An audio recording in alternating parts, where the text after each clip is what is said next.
Okay, so to kick things off with the panel, I'd like to ask each of you to give a one-sentence response with no commas to the following assertion.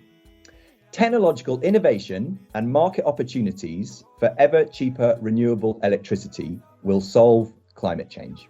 Richard. Spot on. And when we put it in perspective and put Africa, the cost of solar across the world, especially, is reducing, and Africa, the cost is $1.3 per watt as compared to $1.8 globally. But Africa is a least emitter, and as a result of that, also at the bottom of the pyramid because of lack of technological solutions. So the point is that with this, it's important to start moving from leveraging these technological innovations to help add value to what the informal sector is producing that creates over 80% of the jobs in the continent. Brilliant, thank you. So clearly, just tips of icebergs that you've been mentioning in those points. So let's look at some of these in more depth. But I want to turn to you, Richard, because one of the really striking changes I think we've seen in agency over the past few years is the real emergence of very powerful and vocal youth movements. We had a nice session at Climate Expo this morning, organised by the UK Youth Climate Coalition, and you've been a passionate advocate in your own work and writing on the role of young people and students. There's a nice quote I've got from you where you say, young people need to study to leave school with a mindset to be creators of alternative, competitive, low carbon solutions. Are you optimistic that this is happening? Do you see this happening around you in Africa? Perhaps you could tell us a bit about that. Thank you. Yes, absolutely, Charlie. The reality is that you can only work with what you have. And if you look across the world, and especially in the African continent, the youthful population is over 60% of the entire population of the continent. And you cannot ignore them. And they are the biggest non-state actors constituency. And at the same time, we're having about up to 60% of this very youthful population unemployed. And each and every year, 12 million of them are graduating into the labor market with no jobs, competing only with 3 million jobs. So the question then becomes, where will the jobs come from under a changing climate when opportunities have been wiped away? And the reality is that in fundamental economics, everywhere in the world, we know that human capital is 4 times the value of produced capital and 15 times the value of natural capital. So these youth are Africa's sovereign capital. But the point is we must be able to make them to see themselves as solutions providers. And solution providers that tapped the climate challenges and turn them into opportunities.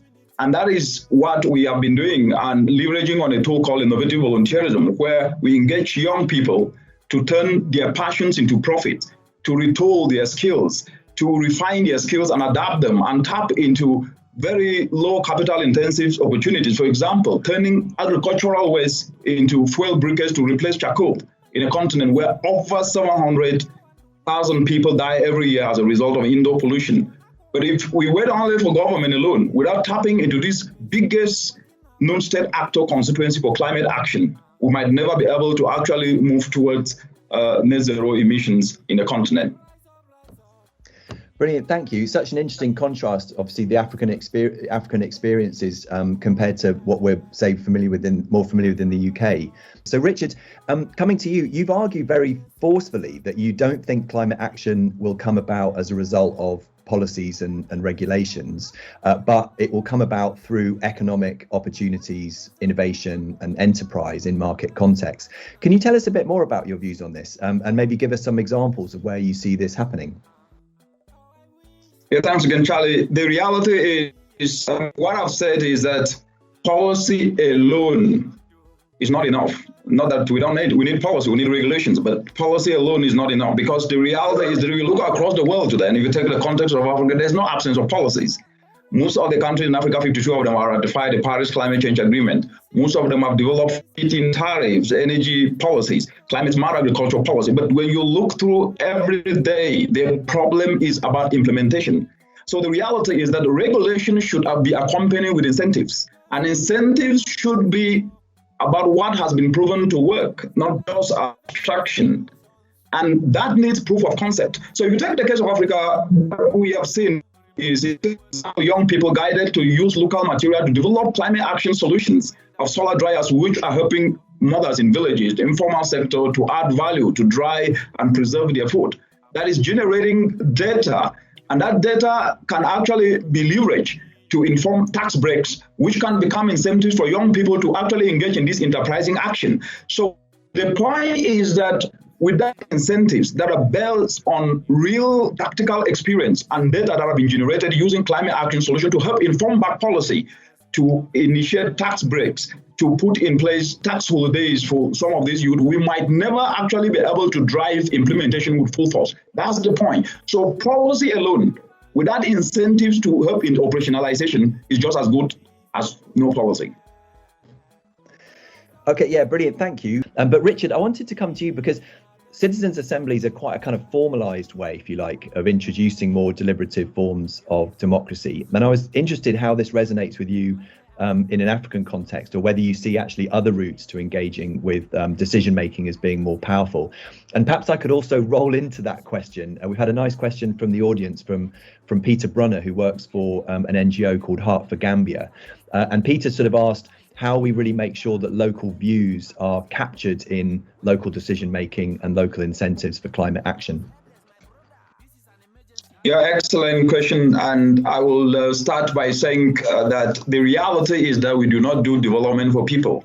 People do development for themselves. And our role is to facilitate the process. What does that mean? The people in communities is not like they're sitting without doing anything.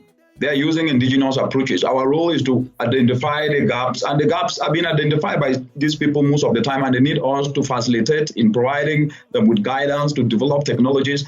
And that's what we are doing, leveraging on youth ingenuity and ideas and passion to guide them in a very structured way to devise these capital-intensive climate action solutions of solar dryers and briquettes and fertilizer. But the broader point is, if we don't listen to those on the ground and build on what has worked for them, no matter what we bring to them, it's proven not to be long-lasting, and also the ownership aspect disappears. So deliberative democracy is important, and it's already practiced in communities, but we must build on that to add value, to close the gaps in which they might not be able to have that knowledge or to have the technology to do so. But we cannot do it devoid of the context, because the reality is, if you look across the continent today, and to answer to Peter Brunner's question, the issue of climate change pitch from only a classical science perspective means nothing to a mother in a village who doesn't have food to feed her kid or to send her kid to school. It's about socioeconomics. So if we do not show the valuable meaning of a climate action that helps a mother put food on the table, send her kids to school, and be able to afford medication, that will not mean anything to the 80% of the informal sector people in the continent. So the point is building on what has worked and also showing that climate action is a socio-economic opportunity. That is, simple solar dryer can help a mother preserve, dry her vegetables and sell it at a higher price and put more money in the pocket. That and a simple ecosystem-based adaptation approach like agroforestry or applying of fertilizer can increase a crop production. They will own it because they see the economic value of it. If we don't do that, building on what has already worked, then we might not be able to move forward. So actually, policy should be informed by what works on the ground. Bottom-up data, informing policy, and also creating incentives is the way to go.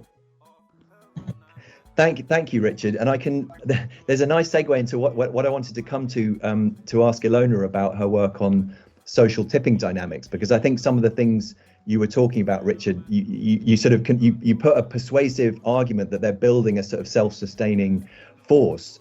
So I wanted just very briefly to ask Richard and Anna for contrasting perspectives from Africa and from Ireland about how you see has the pandemic sort of shifted the game, if you like, in terms of public engagement on climate action from your perspectives. So Richard, perhaps you first, and then we'll come to Anna.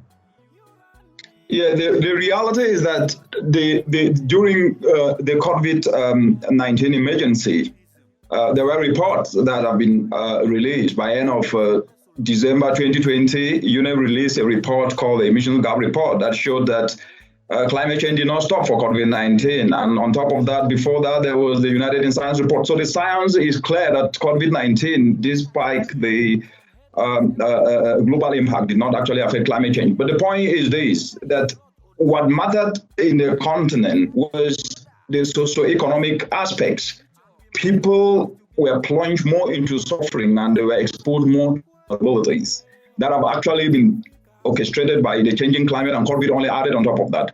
So with climate change in the continent, the aspect of it is socio-economic opportunities. So leveraging on the aftermath of COVID-19 and driving climate action as a response to post-pandemic recovery becomes very, very important. How can you ensure that the entire agro value chain is tackled from a climate solution perspective to help people add value, not only about production, but production to add value, so that in case of emergencies like this, they can be able to use what they have stored, preserved, using climate action solution, whether it is solar dryers, or ensure that at least the bumper harvest they have reserved it to be able to sow during this kind of crisis. So taking climate action through the lens of socioeconomic opportunities is actually the way to move post-pandemic to build resilience of the continent. Thank you, Richard. Anna, do you have a super brief sort of perspective from the Irish context? Yeah, so I would say that similar to Lorraine, in Ireland, we've seen great expansion in positive, sustainable actions by the citizenry. I say that the policy-making process has been negatively affected by COVID in the sense that that's crowded out some attention. Things are still progressing, but they're not progressing fast enough, I would say. And I'm concerned that the effects of COVID on public finances will have deleterious effects on how we will be able to push forward on the ambitions which are accelerating in the Irish context through the climate bill. But I think we have to watch this space, Charlie. Thank you. So listen, we've got less than a minute left, but I want to do a final quick fire question to each of you. You've got 10 seconds each to answer this question. COP26 is in 6 months' time in Glasgow. What's the single most important thing that we as people can do to make COP26 a success? We must all exercise values-based leadership where selflessness becomes the center, because the big source is not only money, but inspire others to usher themselves into action is what we need, because whole of society approach is the epitome of transformation. Fantastic.